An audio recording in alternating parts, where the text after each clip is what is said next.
Hey guys, it's John Irwin again, hitting you up from Ravings of a Baseball Fan.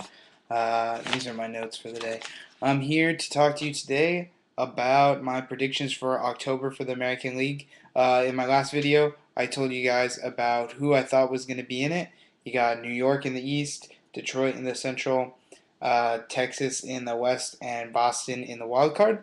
So, what's going to happen with these teams? Well, I'm here to talk to you about that today. And I'm going to discuss each team in the order I think who has the worst chance at getting to the World Series, who has the best chance of getting to the World Series. So, starting off, my number 4 team, sorry guys, New York Yankees. No Red Sox bias here. This is Ravings of a Baseball Fan. There's no bias here. Well, a little bit, but I try my best to get it out of the way. So, here's some notes on the Yankees. They have only had one off day in September. This is an older team. You got Mariano Rivera, Derek Jeter, A-Rod, Teixeira, Sabathia, kind of a big guy.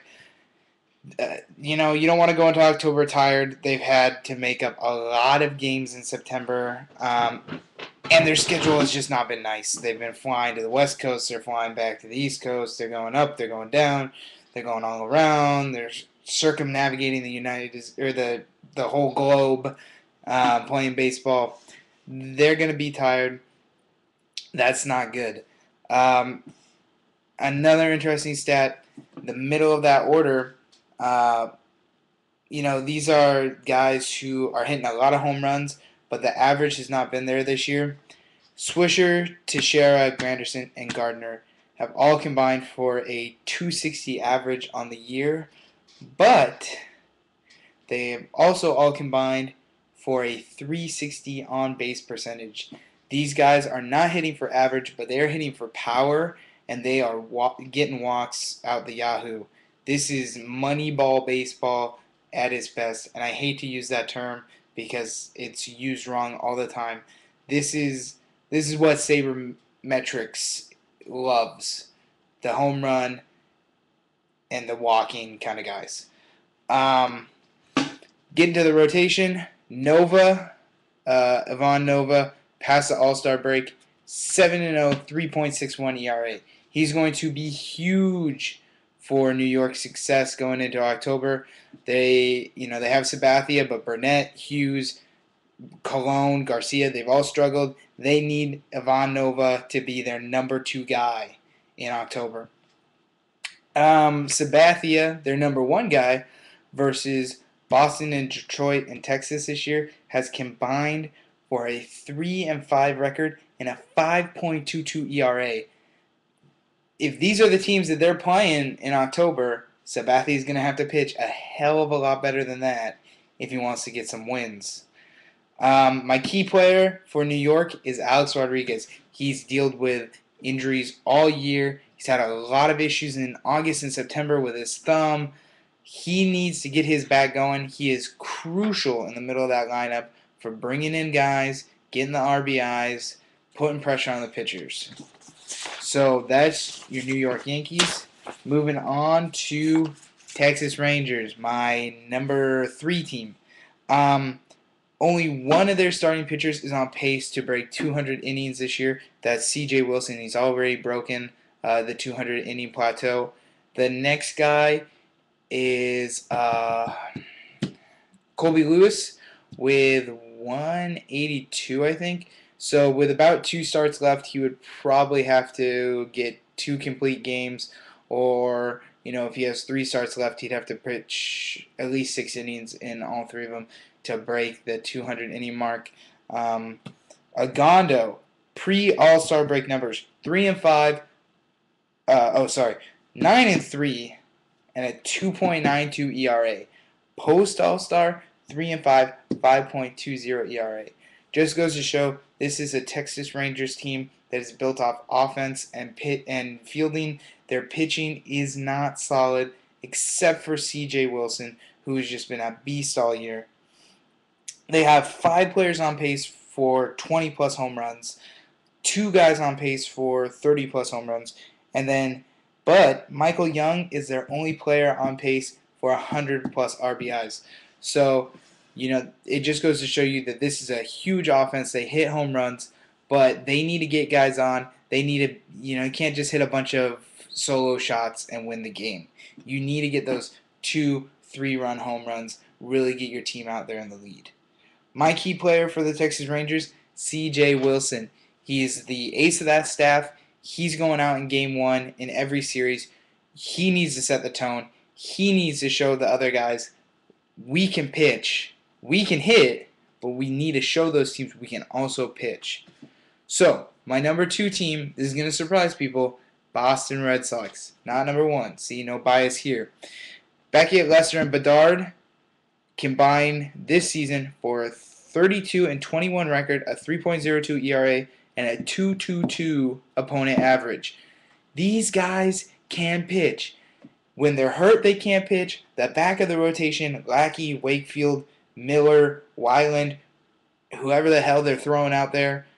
Hell, let's have Kevin Youkilis start a game. That never happened, but it would have been hilarious. Those guys can't pitch. That is why they are struggling right now, because you have Beckett and Bedard who are hurt. They are not pitching. But Lester and Beckett and Bedard, they can pitch. You get us into September. You get us into October. We play some playoff baseball. We got a hell of a 1-2-3. It's going to be hard to beat, especially that 1-2 of Lester and Beckett. 3 20-plus home run players, Jacoby Ellsbury, Adrian Gonzalez, David Ortiz. Pedroia is at 18. Youkilis is at 17. If they get hot and they stay healthy, you could have 5 players with 20-plus home runs, which is going to tie the Texas Rangers amount of players. So, the offense is there. The starting pitching, the front 3, is there. This team can pitch. But in September, the bullpen has just gone off the map.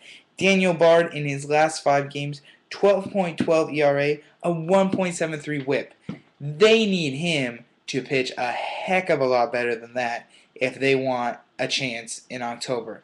Especially with Bedard, he can pitch well, but he cannot compile innings. It's not his thing. You need that bullpen ready to go out there and keep those games shut when your starters come out of the game. My key player, just like in Texas, is going to be John Lester. I think he's going to get ran out there for game 1. He needs to set the pace. He needs to set the pace for Beckett. He needs to set the pace for Bedard. He needs to show these other teams we couldn't pitch in September, but we're going to pitch our asses off in October. You're not going to beat us.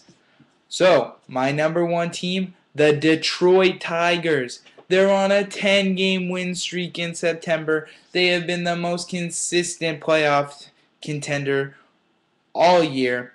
Rick Porcello, in his last 4 starts, 3-0, 3.18 ERA. Doug Fister, Seattle numbers, 3-12, 3.33 ERA. I have not been a fan of this guy. I say that he cannot pitch out of Seattle. In Detroit, 5-1, 2.28 ERA. He's showing me up. He's showing me I'm wrong. These guys have a great rotation. And don't forget, these 2 guys are pitching behind Justin Verlander. He's going to win the American League Cy Young. He is unstoppable. No one's going to beat him in the playoffs. I'm saying it right here. No one is beating Justin Verlander in the playoffs. You also have Max Scherzer in there. He's been inconsistent all season, but when he's on, he can pitch. They have the best rotation out of any of these teams. The American League is going to be a race of who can pitch the best. Everybody knows these teams can hit the crap out of the ball. That's where the American League's at right now. It's going to be who can pitch. So, going to the offense with the Detroit, you got Avila, Miguel Cabrera, Joel Peralta, all hitting 300 plus, all have 15 plus home runs. Victor Martinez has only 10 home runs, but he has 33 doubles. He's hitting 325. They can hit, they can pitch, they can field. These guys are going to be so hard to beat in October. And I think they're flying under the radar. I think teams are going to underestimate them, and they are going to be amazing in October. My key player, Alex Avila. He's the most underrated catcher in, I think, the American League. I'm so surprised he made the All-Star break that people actually caught on that this guy's having a hell of a year. He's hitting over 300. He has 15-plus home runs. He is good, and he is in charge of that pitching staff. If he, gets them pitching and he can hit in the middle of that lineup, he's going to be a key part to this Detroit Tigers team success. So you're hearing it right here out of my mouth. Detroit Tigers are going to the World Series for the American League. No one's going to beat Justin Verlander. This offense is going to be unstoppable. The pitching is just too good. So there you have it. Sorry for the earthquake there. All right, guys. Thanks for listening. I know I ran long, but I'm just so passionate about the American League right now. All right. Hope you all have a great day. Thank you for watching.